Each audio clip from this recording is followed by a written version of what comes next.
This is OwlUp, where learning happens in minutes, not hours.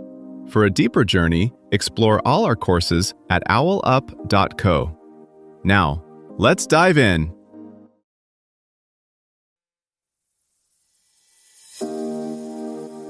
Welcome back to Chapter 3 of our series, Media Literacy, Think Critically in the Information Age. In this episode, titled Bias Recognition, We All Have It, Including You, we'll explore the personal biases that shape our perceptions and how recognizing them can empower us to become more informed consumers of information. So, let's dive in. About 85% of people believe they're less biased than the average person. Now, here are 3 quick scenes: a job interview, a news feed, a family argument. Same facts, totally different truths. Here's the twist. In each one, the hidden bias belongs to you. You scroll, you skim, you just know what feels right. A headline lines up with your gut. A candidate seems like a good fit. A post from your friend sounds reasonable enough. None of this feels biased, it just feels obvious. But here's the uncomfortable part. The more confident we are in those instant reactions, the more likely bias is silently steering. That's not a moral failing, it's a wiring issue. Your brain is built to save time, not to be perfectly fair or accurate. And in a world where platforms reward outrage and certainty, those shortcuts are constantly poked, prodded, and monetized. So in this episode, we're not asking whether you're biased. We're asking, where exactly does it show up in your day? And how could you start catching it in the act? Online, that wiring gets plugged into systems that learn from it and then feed it back to you. Click a dramatic headline once, and similar stories queue up like a playlist built from your most impulsive taps. Comment on a heated post, and the platform quietly notes, "More of this keeps you here."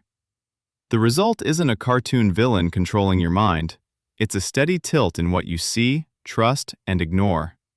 Meanwhile, AI tools trained on skewed data can quietly copy old patterns into new decisions.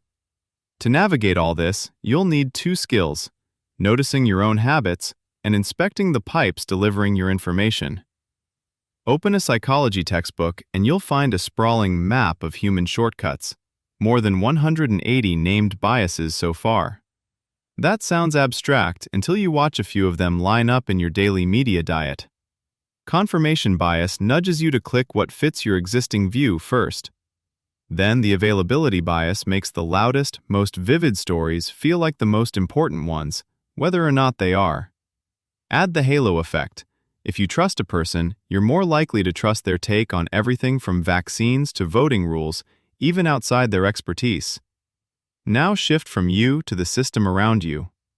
That 2018 Facebook memo about political content wasn't just a corporate footnote. If political posts pull 15% more engagement, the platform has a built-in motive to surface more of them, especially the punchy, emotional ones. Your biases meet the platform's incentives, and together they quietly decide what the world looks like when you open your phone. The news ecosystem has its own patterns.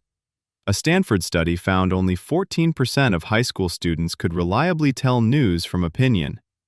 That's not just about teenagers, it shows how convincingly style can mimic substance. Headlines, confident language, and share counts can all perform "this is important and true," whether it's careful reporting or a hot take. And if you're tempted to think, well, at least machines are above all this, consider Amazon's resume experiment. The model wasn't told to be sexist.